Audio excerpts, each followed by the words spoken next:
और मर्यादा में रहना मतलब कुछ खास नहीं कर जाना है, बस बस त्याग को गले लगाना है और अहंकार जलाना है। ये जो करप्शन वाली बात है, ये जो कमीशन वाली बात है, क्या इसे इस देश के नेता त्याग पाएंगे? जबरदस्ती के जय श्री राम में सब कुछ है, बस राम नहीं। जबरदस्ती के जय श्री राम में सब कुछ है पर राम नहीं। राम जैसा बनना है तुमको। राम का मतलब क्या है? मर्यादा। जो मर्यादा में रहे वो राम। अमर्यादा में रहने का मतलब क्या है? मतलब कुछ नहीं करना है, आपको सिर्फ और सिर्फ त्याग को गले लगाना है और अहंकार को जलाना है। ये बात, ये कविता अभी मुंडे ने, जी हां, साइको शायर के नाम से जाने जाते हैं अभिजीत बालकृष्ण मुंडे, जो इस कविता को लिख करके जिस अंदाज में उन्होंने बोला, वो अंदाज आपके दिलों को झकझोर दिया। करोड़ों लोग इस कविता को सुन करके राम के विषय को, राम को आत्मसात करने की कोशिश कर रहे हैं कि क्या है राम। क्या आपके जय श्री राम बोलने में वो राम का जो अर्थ है वो आप समझ पा रहे हैं? क्या शबरी के झूठे बेर खाने वाली शक्ति है आपके अंदर? क्या वो शक्ति है कि आप सब कुछ त्याग करके जंगल में जाकर के आप सो सके? या सिर्फ राजनीति का जो लेफ्ट और राइट, राजनीति के दाएं बाएं के चक्कर में आपने राम को बांट दिया?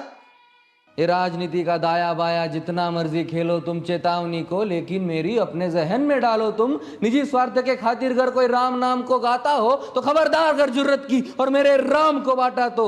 इतनी बड़ी बातें बहुत ही आसान और सरल भाषा में अभिजीत बालकृष्ण मुंडे ने कह दी। वो कहते हैं कि लोग मुझे पागल कहते हैं, लोग मुझे पागल ही कहें तो अच्छा है, इसीलिए उन्होंने अपने YouTube चैनल का नाम साइको शायर रखा हुआ। सबसे पहले जब उनकी एक कविता वायरल हुई थी सूद पुत्र कर्ण को लेकर, अरे युद्ध रण पे था ही नहीं वो रण ही अंतर मन में था, और योग्यता की लाश बनकर मैं गिर गया उसी रण पे था। श्रापों और वचनों के जब मैं मर रहा था ढेर पर, तब कर्ण को इस मार डाला भगवानों ने घेर कर। कोई धोखा ना देता तो क्या कर्ण मर पाते? कर्ण का कोई संहार कर पाता? इसे बहुत ही खूबसूरती से अभिजीत बालकृष्ण मुंडे ने पेश की। ये चीजें आपको मैं क्यों बता रहा हूं? क्योंकि कई बार ऐसा होता है कि आपके मन में भी ऐसी ऐसी बातें रहती हैं, ऐसे थॉट रहते हैं जो थॉट आप शेयर करना चाहते हैं। आपको भी कभी कई बार लगता है कि नहीं, आप ये गलत कर रहे हैं, तो ये कविताएं आपको उस गलत को गलत कहने की क्षमता देती है। ये कविताएं आपके अंतरात्मा में जाकर के सही चीज निकाल करके लेकर आती है। क्या वास्तव में हम जय श्री राम, हम जो अयोध्या सज रही है, मोदी जी जा रहे हैं, बहुत बड़े बड़े लोगों को बुलावा भेजा जा रहा है, उस वक्त ये कविता का आना और ये कविताएं आपने जो सुनी हैं, इस कविता को सुन करके आपके मन में क्या कुछ निकल करके आता है?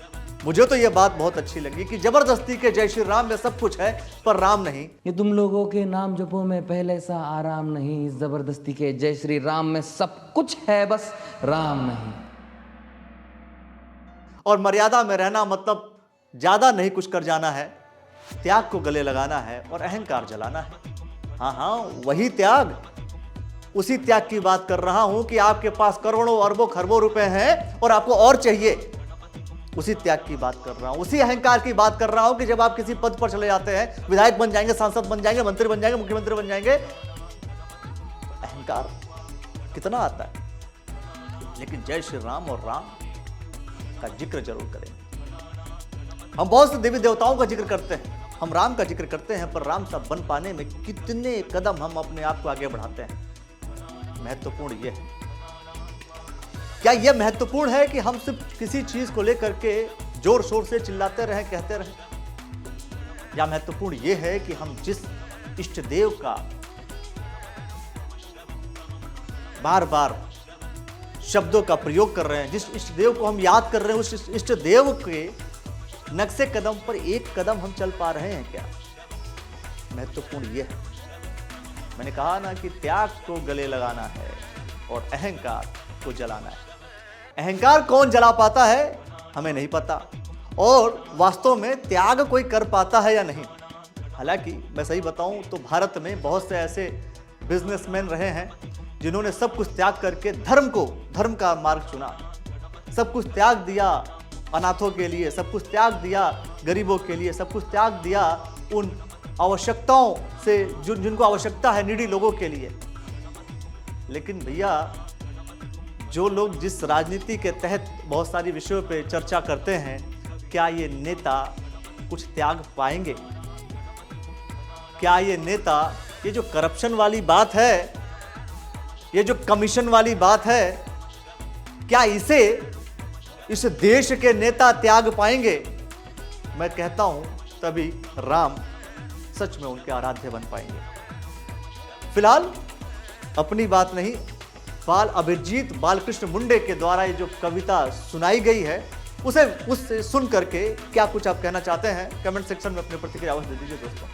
और मैं कहूंगा फिर से, उस कविता को 2 बार तो जरूर सुन लीजिए। और फिलहाल अयोध्या सज रही है, 22 जनवरी को वहां पर जाइए, दर्शन कीजिए और पूरे इस उत्सव का आनंद उठाइए।